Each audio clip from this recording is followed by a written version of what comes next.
नमः परमहंसादित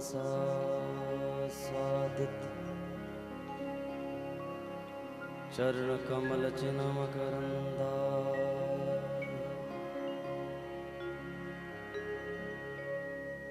भक्तजनमानसनिवासाय श्रीरामचन्द्राय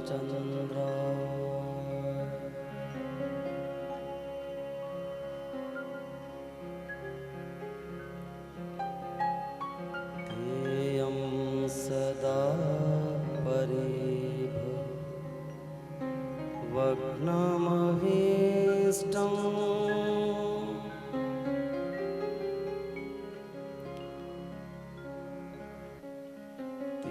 तीर्थास्पदं शिवविरञ्चिनुतं शरण्यं भृत्यारतिहं प्रणतपालभवाब्धिपूतं वन्दे महापुरुषुते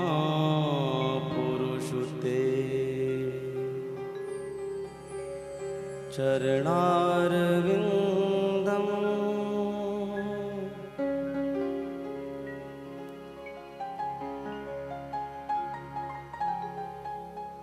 वक्रतुण्ड महाकाय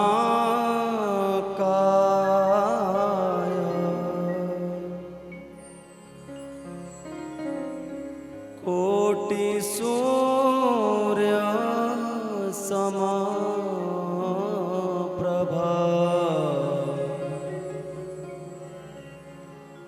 निर्विघ्नं कुरु मे देव सर्वकार्येषु सर्वदा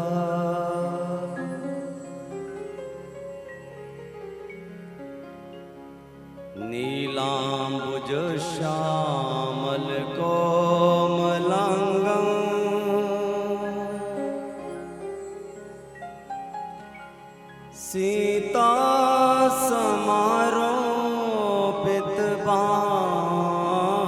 सीतासमारोपितवामभागं पाणौ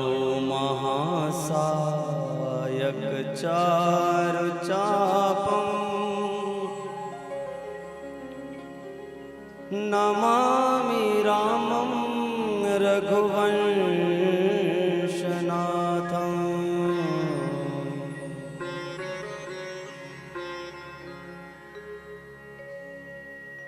या देवी सर्वभूतेषु शक्तिरूपेण संस्थिता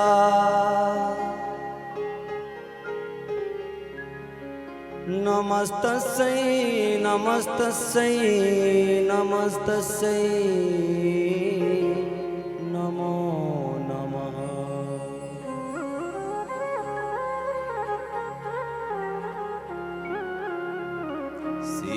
सीतानाथ समारंभा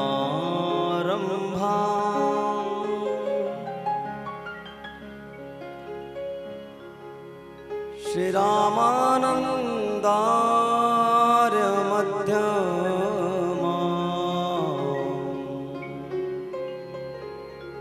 अस्मदाचार्य पर्यन्ता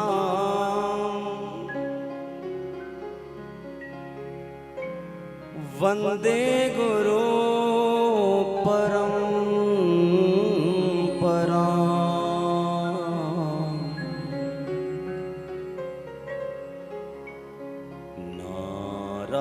नारायणं नमस्कृत्य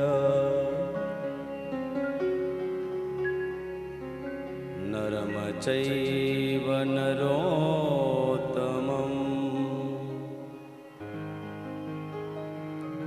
देवीं सरस्वतीं व्यासं ततो जयमुदीरये।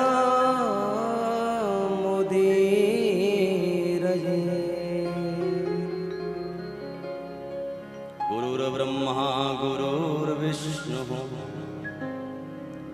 गुरुर्देवो महेश्वरः गुरुर्साक्षात् परब्रह्मा तस्मै श्री गुरुवे नमः।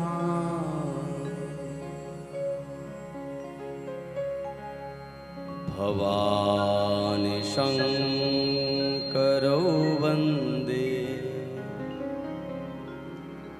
श्रद्धा विश्वासरूपिणो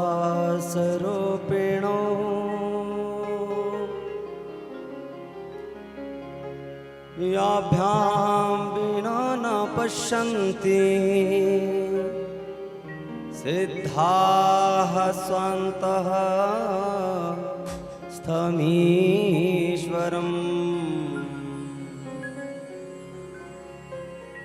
जय जय श्री राधा रमण जय जय नवल किशोर जय जय गोपी चित चोर प्रभु जय जय माखन चोर।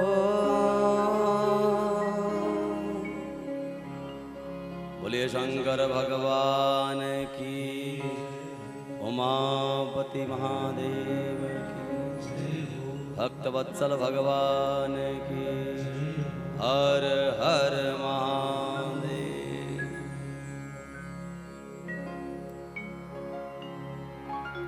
नमः शिवाय ओम नमः शिवाय हर हर भोले नमः शिवाय नमः शिवाय ओम नमः शिवाय नमः शिवाय ओम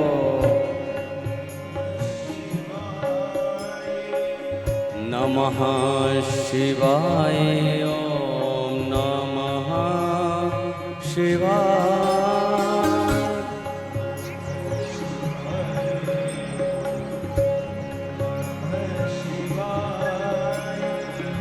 हर हर भोले नमः शिवाय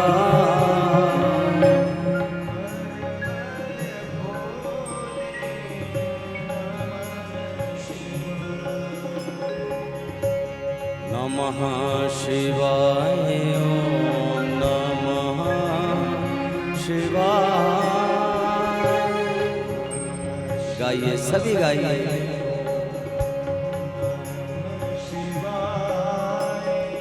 नमः शिवाय ओम नमः शिवाय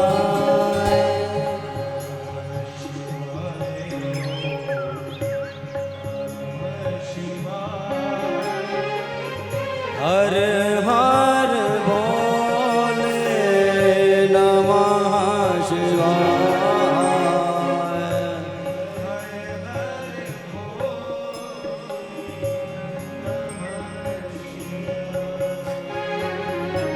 नमः शिवाय ओम नमः शिवाय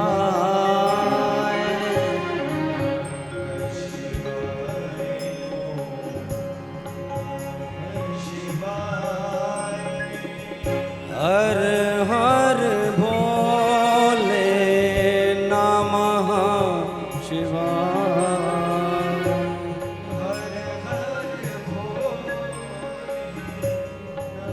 बड़े प्रेम से ताली बजाते हुए बड़े भाव के साथ हरि बोल।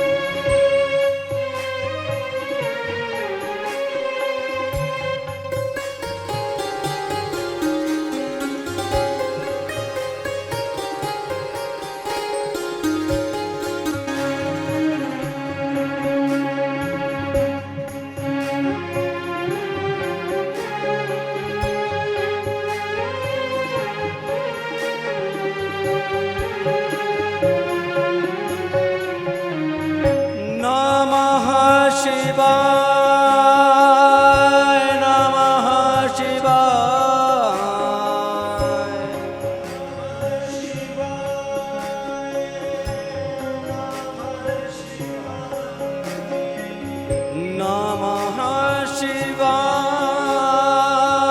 नमः शिवाय।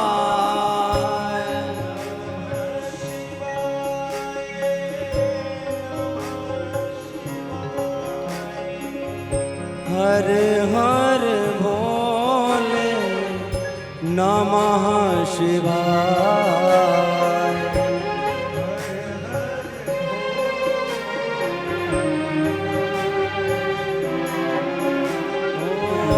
हर हर भोले नमः शिवाय।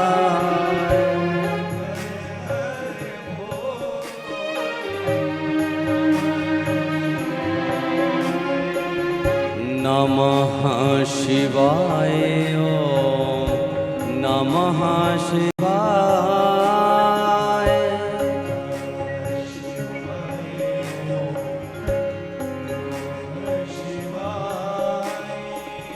हर हर भोले नमः शिवाय।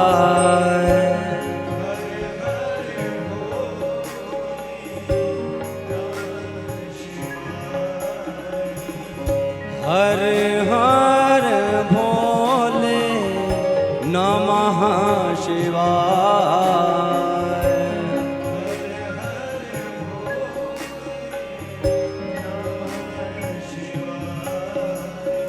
नमः शिवाय ओम नमः शिवाय।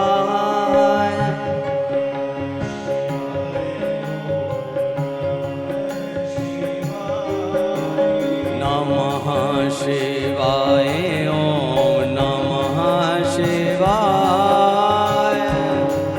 गाइए हर हर बोले नमः शिवाय।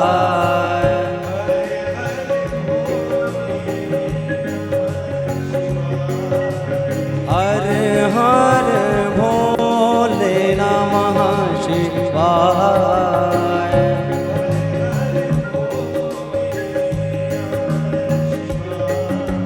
नमः शिवाय ओम नमः शिवाय।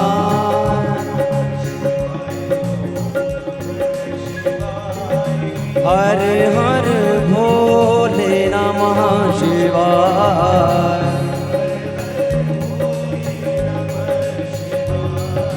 हर हर भोले नमः शिवाय। हर हर भोले नमः शिवाय। हर हर भोले नमः शिवाय। हर हर भोले नमः शिवाय। हर हर भोले नमः शिवाय। हर हर भोले नमः शिवाय। हर हर भोले नमः शिवाय। हर हर भोले नमः शिवाय। हर हर भोले नमः शिवाय। हर हर भोले नमः शिवाय। हर हर भोले नमः शिवाय। हर हर भोले नमः शिवाय। हर हर भोले नमः शिवाय। नमः शिवाय ओम नमः शिवाय। नमः शिवाय नमः शिवाय।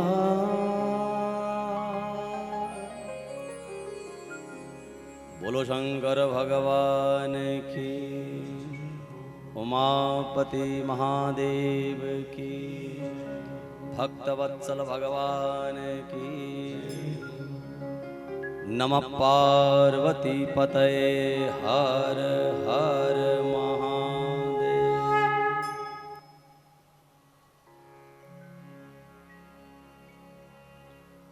परम मंगलमय परात्पर अखिलेश्वर अकारण करुणा वरुणालय भूत भावन शंकर भगवान आशुतोष सर्व दुख प्रमोष साक्षात निर्गुण निराकार निर्विकार अखंड अचिंत परात्पर पूर्णतम पुरुषोत्तम स्वरूप औगड़दानी भगवान भोलेनाथ की वांगमयी प्रतिमूर्ति श्री शिव महापुराण कथा में उपस्थित समस्त आवाहित देवता देवीगण एवं विद्वान विप्रबंधु एवं संगीताचार्य कथा के परम रसिक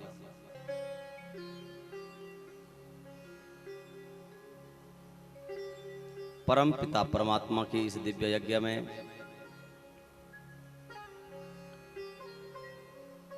आप लोग जहां भगवान के दिव्य ज्ञान उस निर्गुण निराकार परब्रह्म का चिंतन पूजा अर्चना कथा श्रवण कर रहे हैं, ये बहुत भाग्य का विषय है।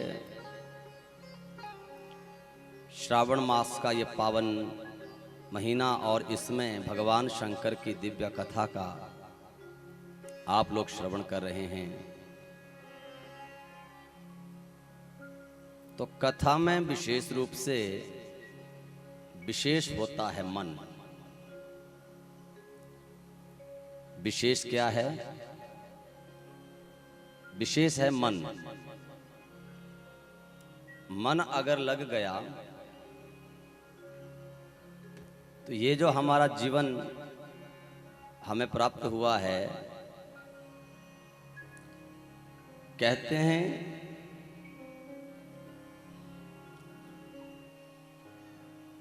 कहा जाता है कि ये मनुष्य आदि काल से दौड़ रहा है, दौड़ लगी है सबकी, सब दौड़े हैं। और दौड़ कब तक है? दौड़ कब तक है? जब तक इसे वो परम तत्व ना मिल जाए। हर जीव दौड़ा हुआ है 84 लाख योनियों में। ये जो 84 लाख योनियां हैं ये काल कोठरी है, काल कोठरी। हर योनि में को प्राप्त करके ये जीव एक एक कोठी में उस काल रूपी अंधेरी कोठरी में गिरता है, जहां से बाहर निकलने का कोई मार्ग नहीं मिलता। परंतु उस काल कोठरी में दरवाजा तो कोई है नहीं, परंतु उसी काल कोठरी में एक दरवाजा बाहर निकलने का है, वो है मनुष्य जीवन। और मनुष्य जीवन पाकर हम उस काल कोठरी से, उस भव बंधन से, भवाटवी से बाहर निकल सकते हैं और परम तत्व को हम प्राप्त कर लेते हैं। बोलो शंकर भगवान की। तो इस जीव का परम लक्ष्य है परम तत्व को प्राप्त करना, ये शिव महापुराण कहता है। अगर मन विषयों में अटका रहा, संसार के विषयों में अटका रहा, तो फिर ये दौड़ निरंतर रहती है। इंद्रियां विषयों का भोग करते करते ये इंद्रियां तृप्त तो हो जाती हैं, परंतु हमारा हमारे भीतर जो परम तत्व की जो अंश है, जो आत्मा है, वो तृप्त नहीं होती। जब इस आत्मा को परम तत्व की प्राप्ति होती है, भजन प्राप्त होता है, भगवान की कथाओं में मन लगता है, तब जाकर परम तत्व की हमें प्राप्ति होती है। मनः एव कारणम मनुष्याणाम बंध मोक्षयो। बंधन और मोक्ष का कारण ही मन है। मन को अगर संसार की ओर मोड़ोगे तो निश्चित रूप से आप लोग फंसेंगे, बंधन में बंधेंगे। और वही मन अगर कहीं संसार से तटस्थ करके ईश्वर की ओर मोड़ देंगे तो फिर वो परम तत्व दूर नहीं है, वो सिद्धियां दूर नहीं हैं, और आत्मा, इस जीवात्मा और परमात्मा का मिलन दूर नहीं है। बोलो शंकर भगवान की। इसलिए मन, आपने सुना होगा भागवत जी में भी भगवान का कपिल अवतार हुआ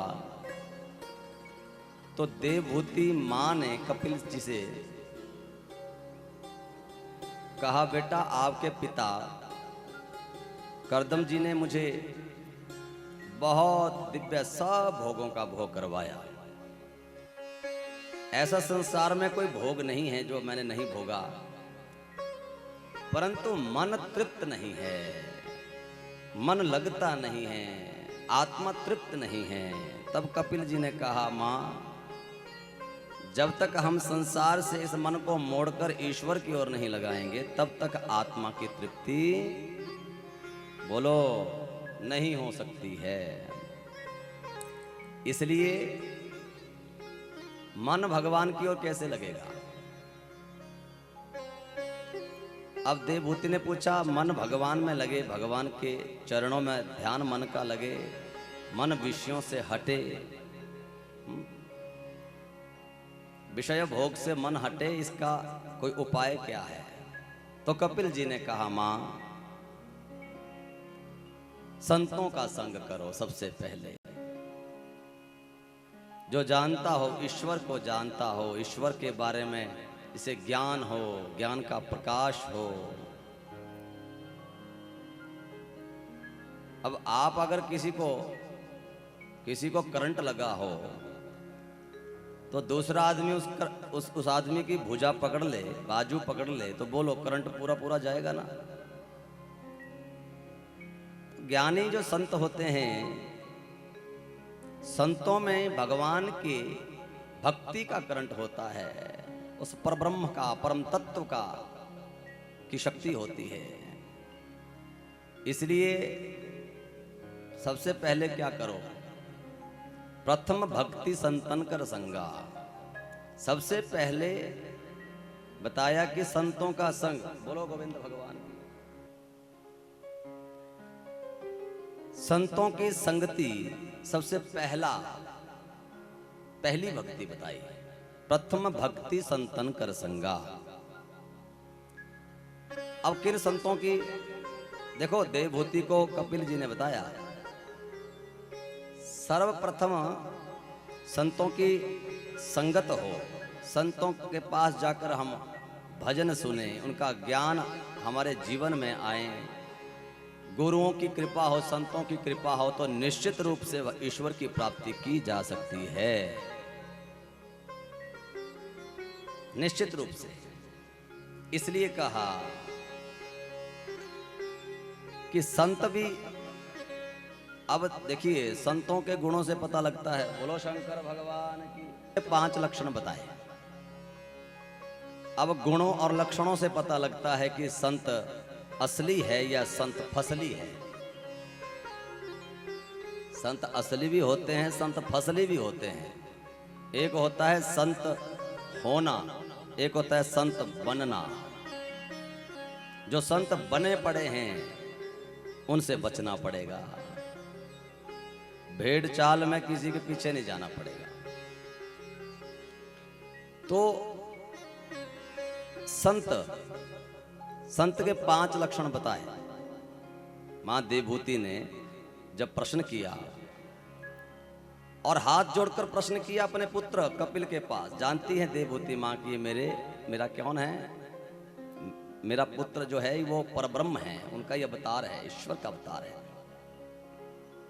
तो क्या कहती हैं देवभूति ने हाथ जोड़कर जब प्रार्थना की, देवभूति प्रार्थना करती हैं, तम त्वां गताहं शरणं शरण्यं स्वभृत्य संसार तरो कुठारम् जिज्ञासयाहं प्रकृतेः पुरुषस्य नमामि सद्धर्मविदां वरिष्ठम्। क्या कहा, मैं तुम्हारी शरण में हूं और स्वभृत्य संसार तरो कुठारम, इस संसार से तरने के लिए क्या करना चाहिए, ये मेरे बीच में जो अज्ञान है, अपनी कुठार उठाओ बेटा। कुठार कहते हैं कुल्हाड़े को, कुल्हाड़े को कुठार, इसलिए कुठार उठाओ और ये जो अज्ञान का बंधन मेरे बीच में है इसे काट डालो, मैं इस अज्ञान से मुक्त हो जाऊं। तब कपिल जी ने 5 लक्षण बताए संत के। कौन से, ध्यान से सुनना आप लोगों ने। पहला कहा कि संतों के 5 लक्षण हैं। पहला बताया तितिक्षवः, संत जो है तितिक्षु होते हैं। तितिक्षुवा माने सहनशील। किसी संत के पास आप जाते हो, आप गुरु दीक्षा लेना चाहते हो, संत के पास, संत का लक्षण देखिए कि वो सहनशील है या नहीं। संत सदैव सहनशील होता है, तितिक्षव होता है। दूसरा कहा कारुणिकाः, संतों में करुणा बहुत होती है, सबके प्रति बहुत करुणा देखी जाती है, दूसरा लक्षण बताया। और तीसरा बताया सुहृदः। सुहृदय माने उनका हृदय नवनीत के समान होता है, एकदम पिघलने वाला।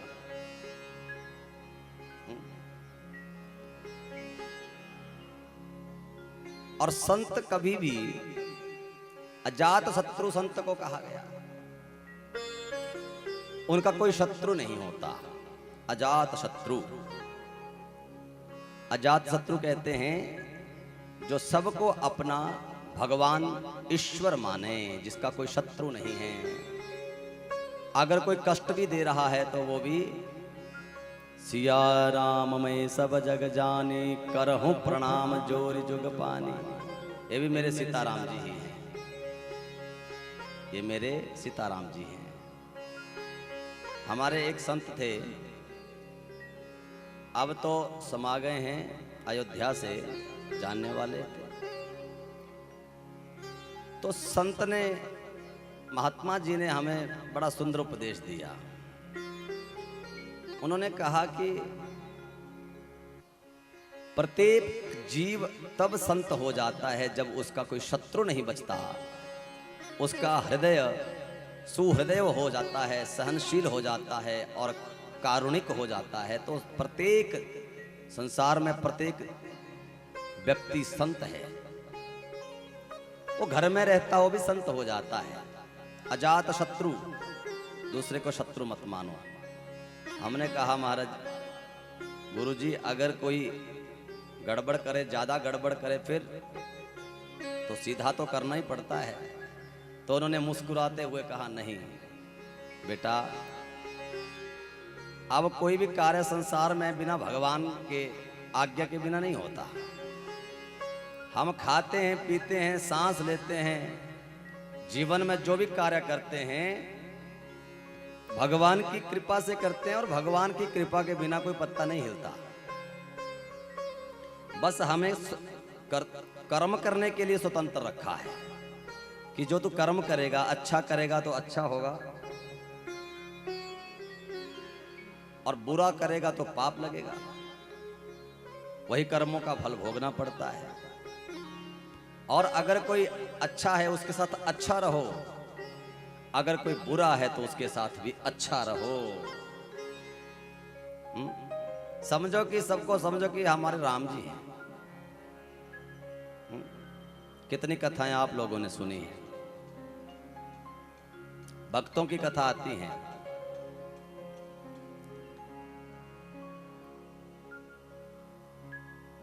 कुत्ते में भगवान प्रकट कर दिया। सदना कसाई जी ने मांस तोलने वाले पत्थर से भगवान को प्रकट कर दिया। मीरा जी ने एक तारे से भगवान को प्रकट कर दिया। हमारी श्रद्धा होनी चाहिए। अगर कोई क्रोध कर रहा है तो मुस्कुराकर अपने मन को शांत करते हुए सुहृद होकर सोचो कि आज राम जी थोड़े बिगड़ गए हैं, ये राम जी और थोड़े बिगड़ गए हैं, क्रोध कर रहे हैं, अभी शांत हो जाएंगे। हाँ? भगवान श्री राम मर्यादा पुरुषोत्तम हैं। वो मर्यादा में रहकर सब काम करते हैं, जीवों का कल्याण करते हैं, भक्तों का मनोरथ पूर्ण करते हैं। परंतु कभी कभी बीच में अगर कोई क्रोध आपके ऊपर कर रहा है तो हो सकता है आपका ही लाभ हो। भगवान ने तो अपने पास धनुष भी तो रखा है ना। बोलो शंकर भगवान की। आप समझिए कि हमारा ये जो शरीर है इसमें विविध अंग हैं। ये हमारा हाथ है, हमारा सिर है, आंखें हैं, दांत है, जीभ है, अधर हैं, कंठ है, पांव हैं। अब बोलो सब अलग अलग है ना, वास्तव में है तो हमारा ही शरीर है। तो सिया राम में सब जग जाने कर हूं प्रणाम जोर जुग पानी। ये विश्व जो है भगवान का विराट बपू है, भगवान का ही विराट बपू है। तो किसी से द्वेष नहीं, किसी से शत्रुता नहीं। अब भागवत में यह भी लिखा है कि कभी कभी जीवाम क्वचित संदशति स्वदत विस्तत वेदनायाम कतमाया कुपेत। कई बार क्या होता है, जीभ कट जाती है दांत से, सबके जीवन में होता है। बोलो बोलो शंकर भगवान की। दांतों ने जीभा को काट दिया। अब बोलो जीभा बेचारी निर्बल अबला पर हमला कर दिया, दांतों ने काट दिया। एक बार दो बार क्या क्रोध आता जीभा के ऊपर, दांतों के ऊपर? नहीं आता ना, क्योंकि दांत भी हमारे और जीभा भी बोलो हमारी, इसलिए क्रोध नहीं आता। भले ही आपको कोई दूसरा कह दे, आपने किसी आपकी जीभ कट गई, किसी ने कहा क्या हुआ महाराज, कि भैया ये दांतों ने जीभ काट ली। अरे 32 दांत चारों तरफ से जीभा को घेरे हुए बेचारी अबला, और इस पर हमला करते हैं। दांत सबने जीभा को काट दिया। ये तो अन्याय है जीभा के साथ। उठाओ हथौड़ा और तोड़ डालो इन दांतों को। बोलो तोड़ेगा कोई दांत अपना? कोई अपना दांत नहीं तोड़ता। चाहे कोई आपको कोई ऐसा क्रोध देने वाला कोई वो कर दे, जितना मर्जी कोई आपको कहे, परंतु कोई अपने दांतों को नहीं तोड़ता। इसलिए हमें संतों के इन 5 लक्षणों से ध्यान रखना चाहिए कि 5 लक्षण संत में होते हैं। संत संग होता है, जब सत्संग होता है, साधुओं की संगत होती है, तब भगवान के भजन में मन लगता है। बोलो शंकर भगवान की। अब समय का भी ध्यान रखते हैं, बीच बीच में सारा उपदेश शिव पुराण का ही है। और ऐसा मत समझना कि पंडित जी कभी गोस्वामी तुलसीदास जी का उदाहरण देते हैं, कभी भागवत जी का। तो हर पुराण में देवी की कथा, राम जी की कथा, शिव की कथा, ये सब पुराणों में ये सब मिश्रित रहता है। शिव महापुराण में भी सब है, ज्ञान से भरा हुआ। अब हमें कथा हम सुनते हैं, पुराण को सुनते हैं, तो हमने सदैव ये ध्यान रखना है कि जो हम सुन रहे हैं, हमने वास्तव में जो सुना ये है क्या? पुराण सुन लिया, शिव पुराण सुन लिया, बात खत्म नहीं। 18 पुराणों का निचोड़ ही एक है। अष्टादश पुराणेषु व्यासस्य वचनम द्वयम्। 2 वचन बोले कि आप पाप से बचें, दूसरे को पीड़ा देने से बचें,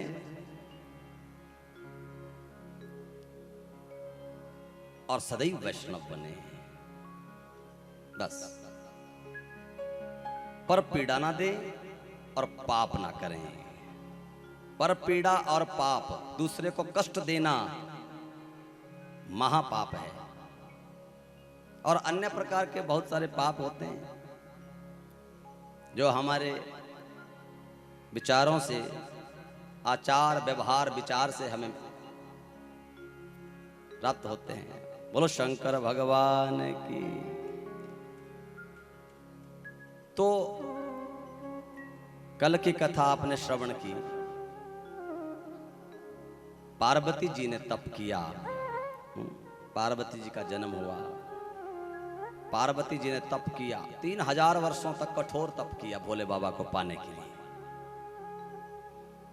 तारकासुर का जन्म हुआ, तारकासुर से आहत सब देवता, क्योंकि तारकासुर ने कठोर तपस्या करके तीनों लोकों पर विजय पाई, तीनों लोकों का आधिपत्य प्राप्त किया तारकासुर ने।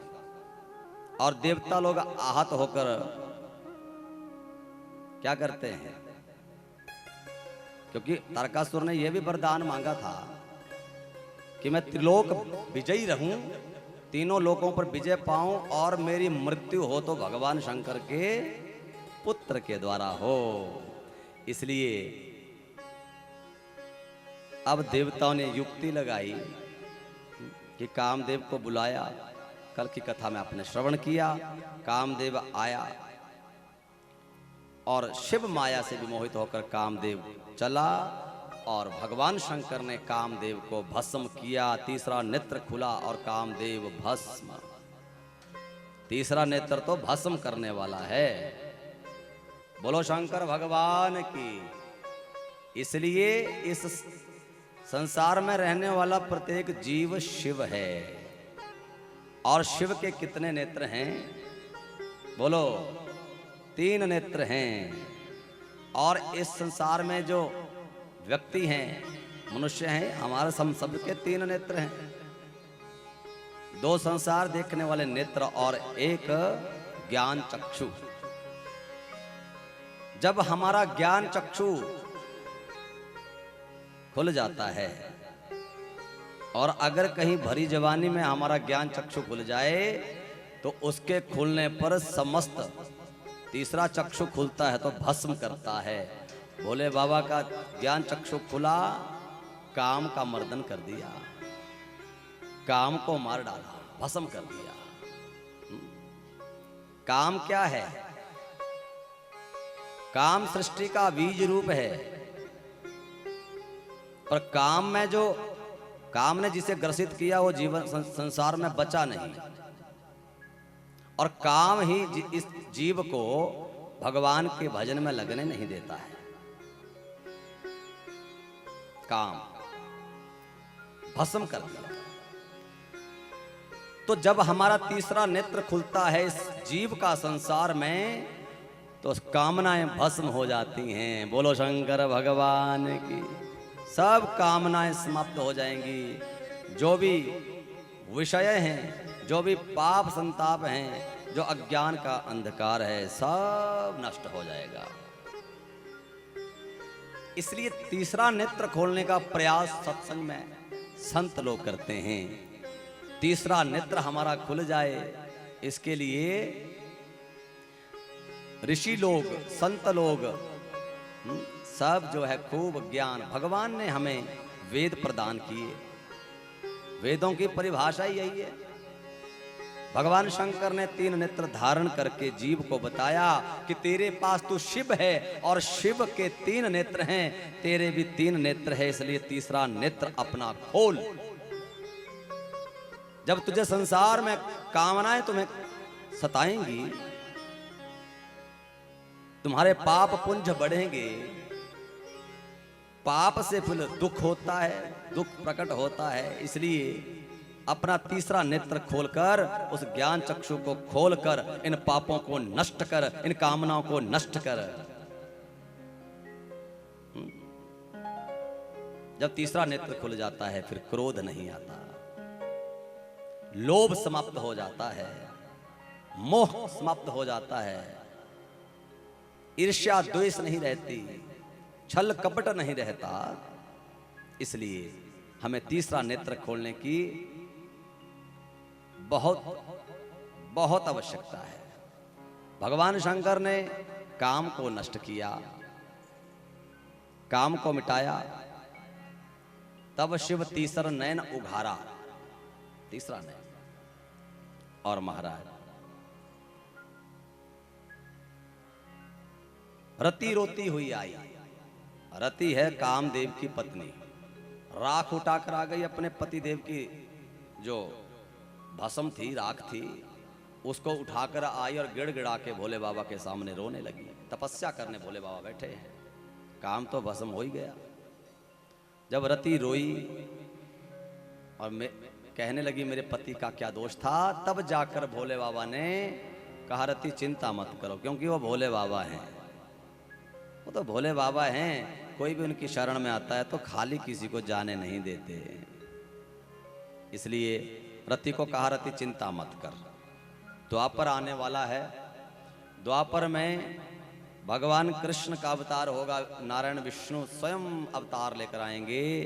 और जब अवतार लेंगे तो भगवान कृष्ण का यदुवंश में विवाह पश्चात जो पहला पुत्र होगा,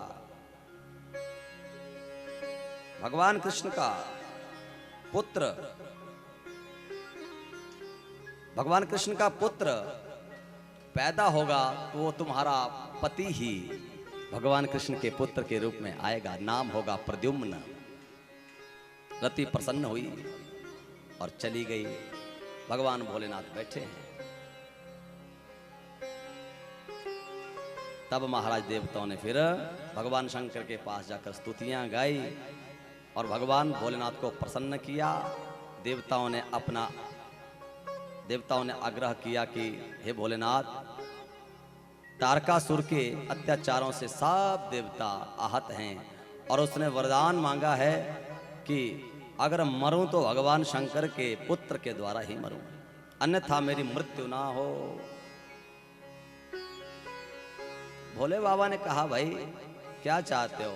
हम चाहते हैं आप हिमालय की पुत्री पार्वती से विवाह करके संतान उत्पत्ति करें जिससे तारकासुर का वध हो। भगवान भोलेनाथ ने बड़े तर्क दिए कि विवाह बंधन क्या है, आप कल कुछ सुन चुके हैं और हम ज़्यादा विस्तार से नहीं देंगे, समय का अभाव है। परंतु भोले बाबा ने सब देवताओं के कल्याण हेतु विवाह के लिए हाँ कर दिया। और उसके बाद आपने सब देखा, बारात तैयार हुई और अब बारात कल पहुंच गई थी कहाँ? हिमालय के यहाँ पहुंच गई थी। और महाराज अमुखा विमुखा केचिद बहुमुखा गणाः अकरहा बकरहा केचिद बहुकरा गणाः।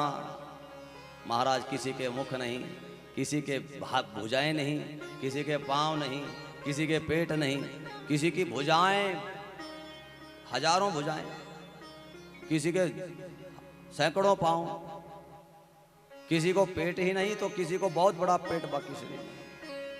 कोई बिना आंख वाले, दृष्टि वाले। तो ऐसे भूत प्रेतों की गणों की बारात, भयंकर बारात का आपने कल दर्शन किया। अब महाराज जैसे ही बारात पहुंची खूब, तो हाहाकार मच गई। शिव पुराण में लिखा है हाहाकार मची तो महाराज हिमालय जी भी घबराए।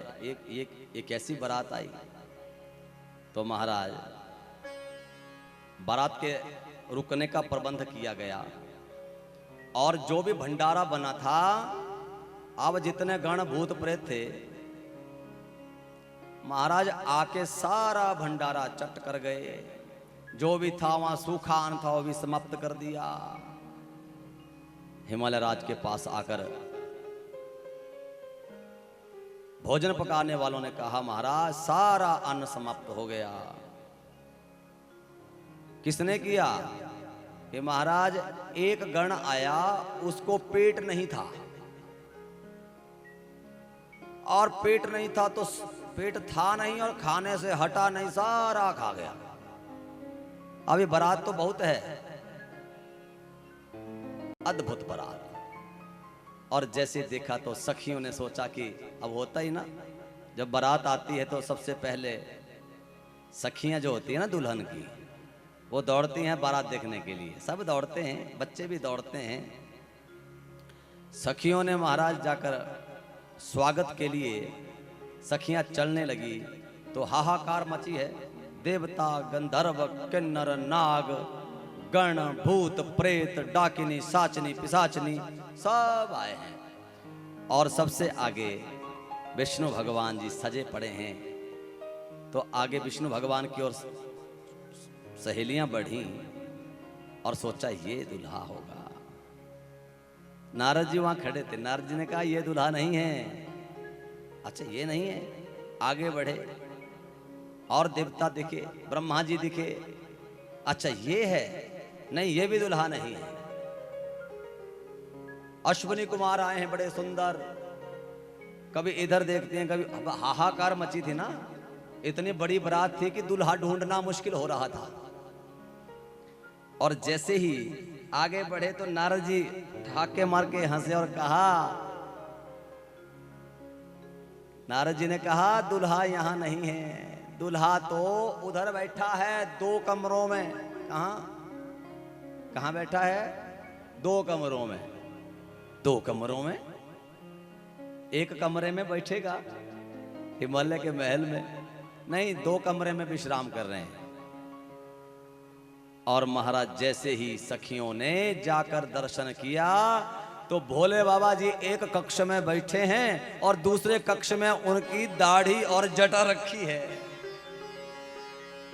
अद्भुत स्वरूप देखकर सखियों के होश उड़ गए और भागी वहां से। भागी महाराज और जाकर मैना के पास और पार्वती के पास क्या कह रही हैं, आइए भजन के माध्यम से सुनते हैं कि क्या कह रही हैं भगवान शंकर के। सखियां कहने लगी,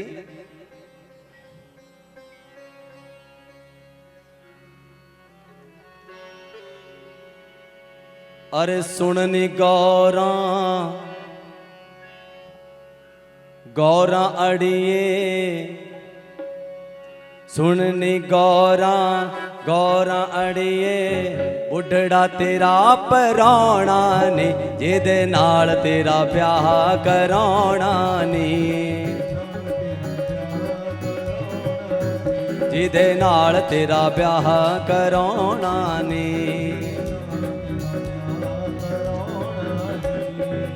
सुननी गौरा गौरा अड़िए, सुननी गौरा गौरा अड़िए, बुढ़ड़ा तेरा पराणा ने, जिदे नाल तेरा ब्याह कराना ने। कह रही हैं पार्वती मैया सर मैना से कहने लगी कि जो तुम्हारा दूल्हा है वो एक देखने में बिल्कुल कैसा है, बुढ़ा है, बुढ़ा, बड़ी बड़ी दाढ़ी रखी है और जटाएं रखी हैं, और दूल्हे के बारे में बता रही हैं, वर्णन कर रही हैं सखियां कहती हैं सकलधारी अमावस्या होवे, सकलधारी अमावस्या होवे, देख के साडा दिल पिया रोए, गले दे विच फनियर है पाए, कन्ना विच बिच्छू लटकाए, कन्ना दे विच अरे कन्ना विच बिच्छू लटकाए, ऊंचा भी नहीं गिट्ठा भी नहीं, ऊंचा भी नहीं लगदा वो पाउणा नी, जिदे नाल तेरा ब्याह कराउणा नी। ओ सुननी गौरा गौरा अड़िए, सुननी गौरा गौरा अड़िए, उडड़ा तेरा पराउणा नी, जिदे नाल तेरा ब्याह कराउणा नी, ओ जिदे नाल तेरा ब्याह कराउणा नी। अच्छा आप बता रही हैं अब शक्ल कैसी है दूल्हे की, पार्वती से और मैना से कह रही है। दाढ़ी दिथा दाड़ा जापे, बाल नहीं उजाड़ा जापे, अरे थके दी था खल जो पाई, उठता बंदा लगे सुदाई, डर गईयां असां देख के ओनो ऐसा रूप डराउणा नी, जिदे नाल तेरा ब्याह कराउणा, ओ जिदे नाल तेरा ब्याह कराउणा। ओ सुननी गौरा गौरा अड़िए, सुननी गौरा गौरा अड़िए, उडड़ा तेरा पराउणा नी, जिदे नाल तेरा ब्याह कराउणा नी, जिदे नाल तेरा ब्याह। और देखो भगवान शंकर का जो वाहन है बैल है।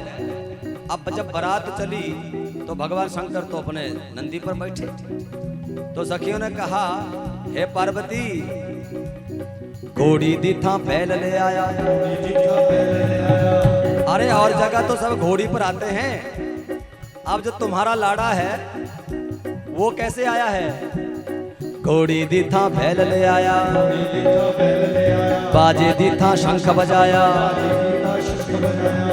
बाजे बूझे वाला कोई नहीं है, बस शंख हाथ में पकड़ा है, सबने शंखों की ध्वनियों से गूंज रहा है, कोई बाजे वाला नहीं है। बाजे दी था शंख बजाया, अरे लंगड़े काने आए बराती, देखने गौरा मार के छाती, देख के तेरी जनज गौर जा, जनज गौर भुल गया असना रोना नी, जिदे नाल तेरा ओ जिदे नाल तेरा। ओहो सुनती गौरा गौरा अड़िए, उडड़ा तेरा पराउणा नी, जिदे नाल तेरा ब्याह कराउणा नी।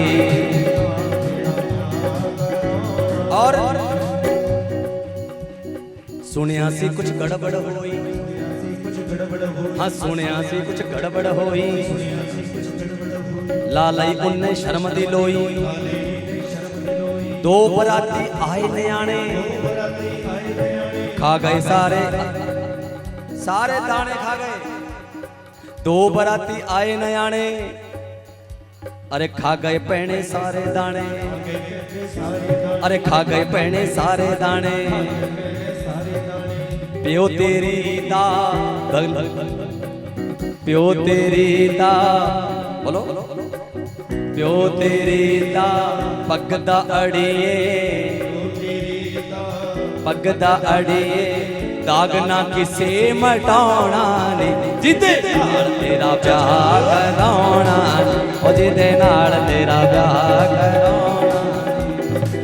सुननी गौरा गौरा अड़िए, सुननी गौरा गौरा अड़िए, बुढ़ड़ा तेरा पराणा नी जिदे नाल तेरा ब्याह कराना नी जिदे नाल तेरा ब्याह कराना। अब सखियां कहती हैं, अरे सखी पार्वती, अब तू बता, जो दुल्हे का हमने स्वरूप बताया, जो हाल बताया, अब तू ही बता, किस बुढ़ड़े नो जिज्जा कहिए, अरे किस बुढ़ड़े नो जिज्जा कहिए, किस्मत दा नतीजा कहिए, अरे किस्मत दा नतीजा कहिए, की कहिए सानू शर्म भी आवे, अरे की कहिए सानू शर्म भी आवे, शर्म आवे नाल दिल घबरावे, अरे शर्म आवे नाल दिल घबरावे। इस सोनी तस्वीर दा अड़िए, इस सोनी तस्वीर दा अड़िए, केड़ी कंध नाल लाउणा ने जिदे नाल तेरा ब्याह कराउणा, ओ जिदे नाल तेरा ब्याह कराउणा।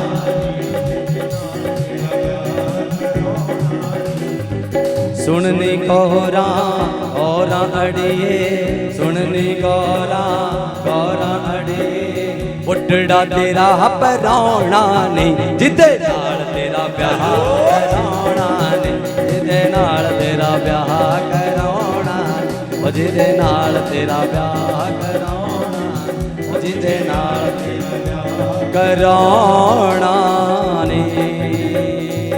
बोल शंकर भगवान की। अब भैया जब ये हाल देखा और मैना ने सुना जब कि ऐसा दुल्हा आया है, और महाराज उसी समय विकट वेश रुद्र ही जब देखा, भगवान शंकर का विकट रूप जब देखा, रुद्र रूप देखा, तो महाराज मैना ने सुना, मैना मूर्छित हो गई, मूर्छित होकर गिर पड़ी। सखियों ने नाना उपचार किए, तब जाकर मैना को होश आया और सोचने लगी, प्रिय गोविंद भगवान की, पार्वती मैया की, हे भगवान कहाँ जाऊं, क्या करूं, किसको अपना दुख सुनाऊं, कहाँ गए हो सब ऋषि जिन्होंने मेरी बेटी का रिश्ता करवाया, मुझे मिल जाए तो सबकी दाढ़ी नोच लूंगी। इतना क्रोध आ गया, रोने लगी मैना, मेरा हंसता खेलता हुआ परिवार बिगाड़ दिया। और तब जो है अब रोष हो गया मैना को, तो इंद्रादि देवता आए। इंद्रादि देवताओं ने पार्वती मैना जी का भ्रम दूर किया और कहा, हे पितृकन्ये, क्या कहा, हे पितृकन्ये, पितरों की कन्या है मैना, स्वधा की बेटी, ये भगवान शिव हैं, ये ईश्वर हैं, ये परम तत्व हैं, ब्रह्म हैं, ये लीला कर रहे हैं। मैना बोली, ठीक है सब बढ़िया है, परंतु इतना भयानक रूप बनाने की क्या आवश्यकता थी, बेइज्जती हो गई चारों तरफ, ऐसा दुल्हा आया है। जब ऐसा कहा तो देवताओं ने जाकर भोले बाबा के पास बताया कि हे भोले बाबा, आपकी सासू माँ का हाल ठीक नहीं है, उसको रोष हो गया है, वो चिंतित है, कितना भयंकर रूप वाला दुल्हा। तो भोले बाबा मुस्कुराए और देवताओं ने कहा, अपने असली रूप में आओ भोले बाबा, आप तो त्रिलोक सुंदर हैं, तीनों लोकों में आपसे सुंदर कोई नहीं है, त्रिभुवन सुंदर शिव, इसलिए आप अपने रूप में आए। देवताओं ने अनुमोदन किया। तब भोले बाबा ने अपना इतना सुंदर रूप बनाया जैसे 16-17 साल का कोई युवा हो, और ऐसा सुंदर बन गए। चारों ओर उनके दिव्य तेज की जो रोशनी प्रकाश था फैलने लगा, उस प्रकाश के सामने विष्णु भगवान भी कुछ नहीं लग रहे थे। और महाराज दिव्य रूप दिखाया अपना, और जाकर मैना को अपना रूप दिखाया। मैना प्रसन्न हो गई और मैना को ज्ञान हो गया, ये सच में ही ब्रह्म हैं, ईश्वर हैं, और मेरी बेटी का तो बड़ा परम सौभाग्य है। प्रसन्न हुई।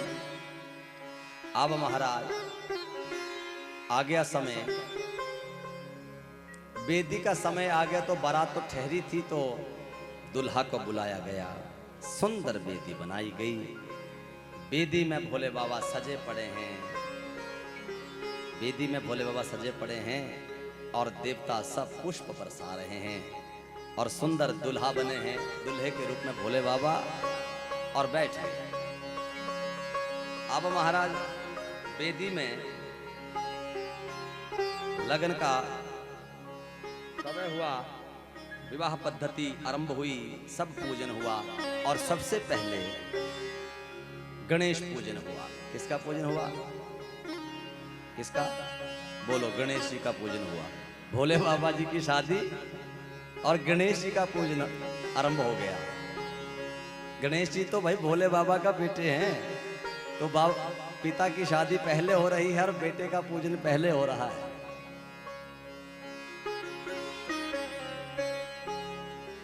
शंका हो जाती है ना, तो समाधान ये है कि गणेश जी नित्य देव हैं, शाश्वत देव हैं गणपति जी।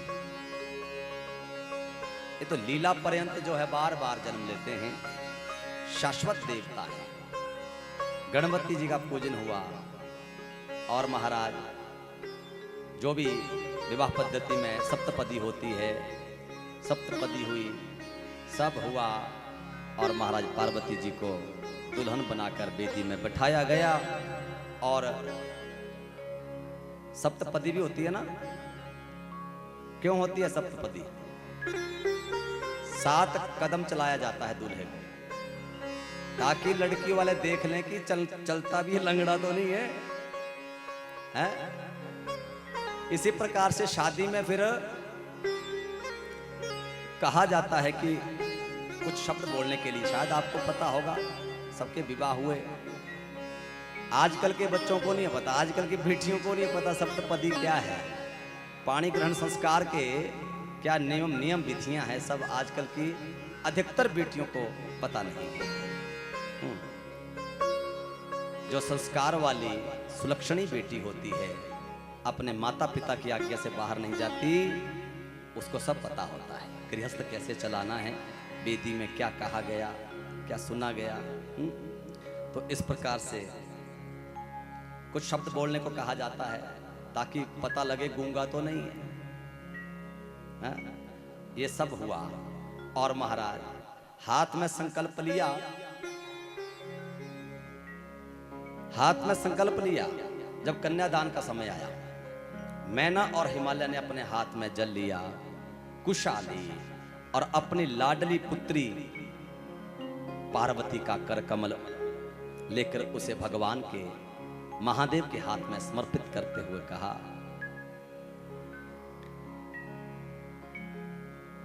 इमाम कन्याम तुभ्यमहं ददामि परमेश्वर, भार्यार्थम परिगृहणीश्वर प्रसीद सकलेश्वर।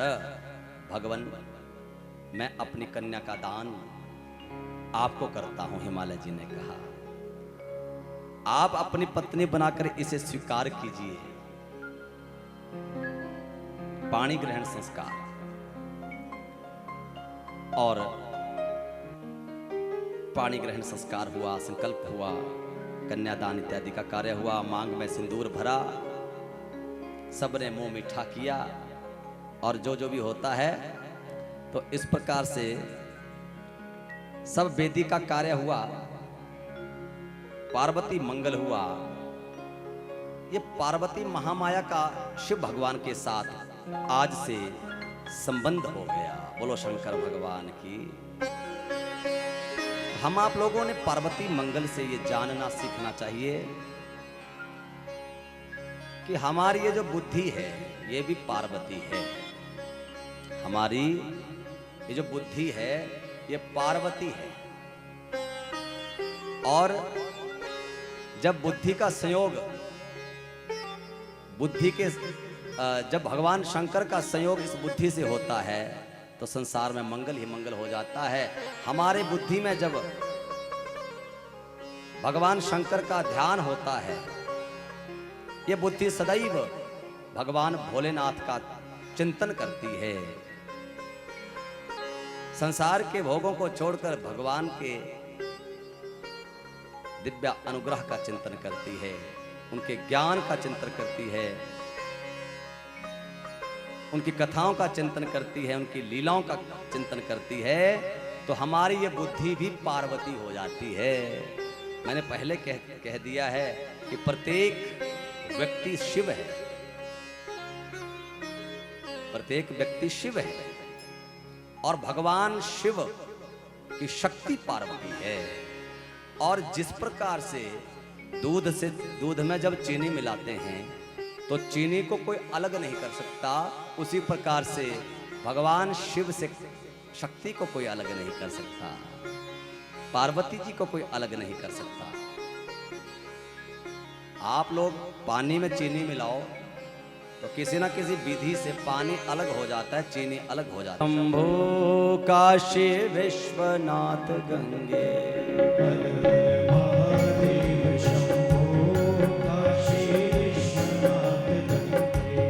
हर हर महादेव शंभो काशी विश्वनाथ गंगे,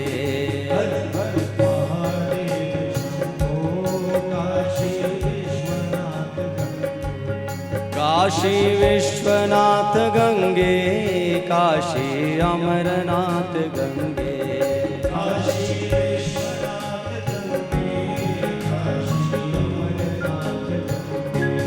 काशी विश्वनाथ गंगे, काशी अमरनाथ गंगे,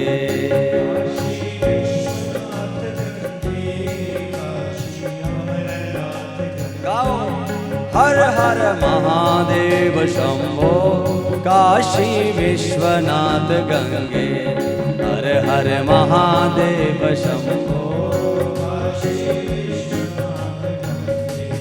काशी विश्वनाथ गंगे, काशी अमरनाथ गंगे,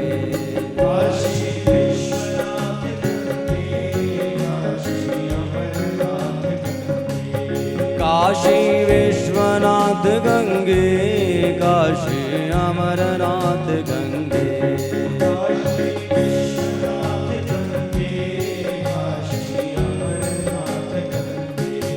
हर हर महादेव शंभो काशी विश्वनाथ गंगे,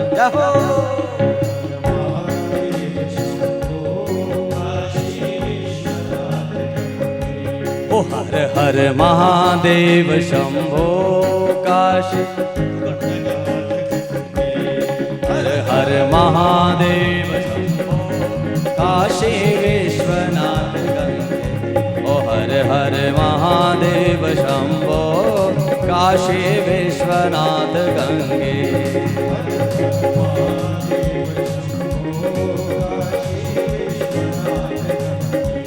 हर हर महादेव शंभो काशी विश्वनाथ गंगे,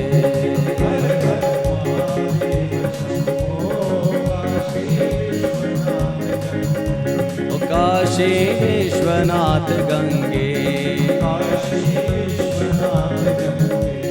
काशी विश्वनाथ गंगे, गंगे। भगवान की। तो हम क्या कह रहे थे कि शिव है ज्ञान। क्या है? ज्ञान शिव है, शिव ही ज्ञान है। ज्ञान का अर्थ ही शिव है और शिव का अर्थ ज्ञान है। शिव का अर्थ ज्ञान है, शिव का अर्थ कल्याण है। और पार्वती है ये हमारी बुद्धि। जब बुद्धि में भगवान शंकर की दिव्य कथाओं का ज्ञान हो जाता है, ज्ञान का प्रकाश जब इस बुद्धि में हो जाता है और बुद्धि का ज्ञान से संबंध हो गया, फिर क्या होता है? अब पार्वती जी और भगवान शंकर का संबंध हुआ तो पुत्र की प्राप्ति हुई, कार्तिकेय की। किसकी? कार्तिकेय का जन्म हो गया, उत्पत्ति हो गई। हमारे जीवन में जब ज्ञान आता है और महाराज ज्ञान आता है इस विवेक में, बुद्धि में, तो शिव और पार्वती का संबंध हो जाता है और कार्तिकेय का जन्म, उत्पत्ति हो जाती है। और कार्तिकेय कौन है? हमारे जीवन में भी कार्तिकेय जी का प्राकट्य हो जाता है। अब कार्तिकेय जी कौन है? इस संसार में षट संपत्ति कही गई। षट संपत्ति, ज्ञान को प्राप्त करने के 6 संपत्तियां आवश्यक, 6 संपत्तियों की आवश्यकता पड़ती है। अब 6, और कार्तिकेय जी के मुख कितने हैं? 6। और जब कार्तिकेय जी का प्राकट्य होता है तो 6 संपत्तियों के हम मालिक हो जाते हैं। ध्यान से सुनो, ये 6 संपत्तियां हैं: सम, दम, उपरति, तितिक्षा, श्रद्धा, समाधान। ये 6 संपत्तियों के हम मालिक बन जाते हैं। सम माने मन में समता आ जाती है, विचलता, मन विचलित नहीं होता, विचलता समाप्त हो जाती है, समता आ जाती है। और सबसे बीमारी क्या है? बड़ी बीमारी क्या है? मन विचलित रहता है, ये बीमारी सबसे बड़ी है। बोलो बोलो शंकर भगवान की। हम बार बार आप लोगों से जयकारा लगवाते हैं ना कि बोलो शंकर भगवान की। हम ये भी देखते हैं कि किसी की समाधि तो नहीं लग गई है कहीं, भोले बाबा जी की कथा सुनते सुनते। हाँ, नींद, कई लोग समाधि में भी लीन हो जाते हैं, और जिसका पता लग जाता है ना, फिर से कहो बोलो शंकर भगवान की। तो पहली संपत्ति बताई सम, माने समता मन में आती है। और दूसरा बताया दम, इंद्रियों का दमन हो जाता है। इंद्रियां हमारी, उनका दमन। इंद्रियां देखना कुछ और चाहती हैं, देखना कुछ और है। कान सुनना कुछ चाहते हैं, वास्तव में क्या कर्णपुट जो है, इनकी संतुष्टि तो कथा से और भजन से होती है, पर जो ये मन से तार जुड़ी है, मन नहीं चाहता ना। और जब दम संपत्ति हमें प्राप्त होती है तो इंद्रियों का दमन करना को दम कहते हैं। तीसरी संपत्ति है उपरति, माने संसार के जितने विषय हैं उनसे तटस्थ हो जाना, संसार के विषयों में रुचि ना रहना, उसे कहते हैं उपरति। और तितिक्षा, चौथा, तितिक्षा जीवन के दुखों को सहन करने की शक्ति जब मिलती है उसे तितिक्षा कहते हैं। ये चौथी संपत्ति की प्राप्ति हो जाती है। पांचवी है श्रद्धा। श्रद्धा माने गुरु मुख से जो निकल गया, जो ज्ञान हमने अपने सदगुरु से सुन लिया। और ध्यान रखना, ज्ञान देने वाले सब गुरु समान होते हैं, गुरु ही होता है। जिसने ज्ञान दिया वो समझ लो, आपने किसी से ज्ञान ले लिया तो आपका वो गुरु तुल्य है। और हम पहले कह चुके हैं कि सूत जी से शौनकादिक ऋषियों ने कहा कि महाराज आपने हमें ज्ञान दिया, जीवन जीने का हमारा मार्ग प्रशस्त किया, इसलिए आपके ऋण से हम कभी उर्ण नहीं हो सकेंगे। गुरु का ऋण उतारना बहुत कठिन है। गुरु का ऋण तब उतरता है जब आप उसके ज्ञान को आत्मसात करके गुरु के कहने मार्ग बताए मार्ग पर चलना आरंभ कर देते हैं, तब जाकर वो ऋण से आप उर्ण होते हैं। अन्यथा कोई वस्तु ज्ञान के बराबर कोई वस्तु नहीं है। ज्ञान के बराबर कोई वस्तु नहीं है। बोलो शंकर भगवान की। तो श्रद्धा ये है कि जो गुरु मुख से निकला, जो ज्ञान हमने पाया, वो ब्रह्म वाक्य मान लिया जाए, वो ब्रह्म वाक्य है। और छठी संपत्ति बताई समाधान। क्या थोड़ा थोड़ा बोल दिया करो, ऐसे मुंह हिला दिया करो, तभी हमें पता लगेगा कि नहीं कथा सुन रहे हैं। मन में कोई संशय ना रहे तो समझ लो छठी जो ये संपत्ति है इसके हम मालिक हो गए। मन में कोई संशय नहीं है। देवभूति का जिस प्रकार से कपिल जी ने सांख्या योग बताकर सांख्या योग का ज्ञान दिया, उपदेश दिया और दिव्य ज्ञान प्रदान किया, तो संशय समाप्त हुआ। तो संशय जब समाप्त होता है तो समाधान नामक की जो है संपत्ति है उसके आप मालिक हो जाते हो। फिर आपको आवश्यकता नहीं है किसी से सलाह लेने की। तो भगवान शंकर और पार्वती का संबंध बुद्धि और ज्ञान का संबंध है। बुद्धि और ज्ञान का जब संबंध होता है तो षडानन माने कार्तिकेय जी की उत्पत्ति होती है। कार्तिकेय के 6 मुख हैं, ये 6 संपत्तियों का वो जीव मालिक हो जाता है और सदा सदा के लिए शिव का हो जाता है, शिव धाम का हो जाता है। बोलो शंकर भगवान की। तो इस प्रकार से जीवन बहुत कीमती है। सूत जी ने कहा ऋषियों जीवन बहुत कीमती है। ब्रह्मा जी ने नारद जी से ये संवाद किया और वेदव्यास जी सनकादिक जो सनत कुमार जी हैं उनसे इस संवाद को कर रहे हैं। यही संवाद हमारे बीच में और आप सब भक्तों के बीच में चल रहा है, जिस संवाद को आज 8 दिन हो गए। कितने? 8 दिन। तो जीवन बहुत कीमती है, लिखा है बहुमूल्य जीवन है। मानव के जीवन की हर घड़ी बहुत बहुमूल्य है और जो इन घड़ियों को पहचान गया, जो इनका सदुपयोग करना जान गया, वो शिव को पा गया। तो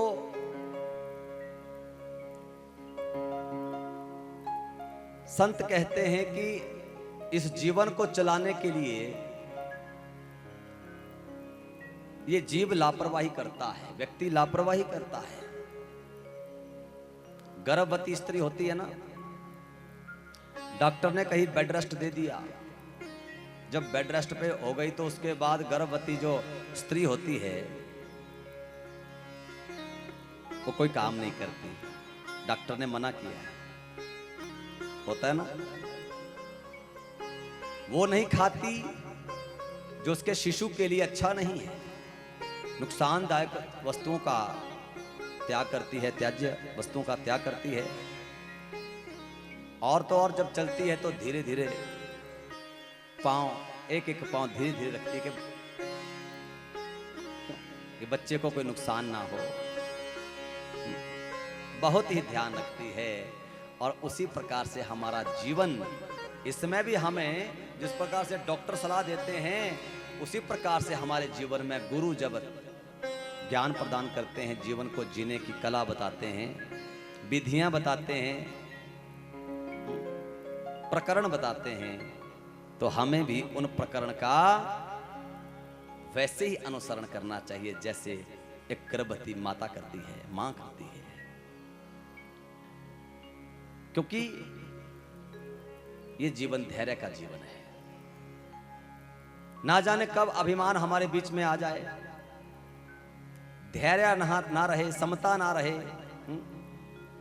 इंद्रियों का नियंत्रण समाप्त हो जाए, विषयों से हम ग्रसित हो जाएं और जीवन में दुखों को सहन करने की शक्ति हमारे बीच में ना रहे और हमारा मन कर जाए कि हम आत्महत्या कर लें। आत्महत्या वही करते हैं जीवन में जब 6 संपत्तियां होती है, तो अभिमान आपको छू भी नहीं सकता। बोलो शंकर भगवान की।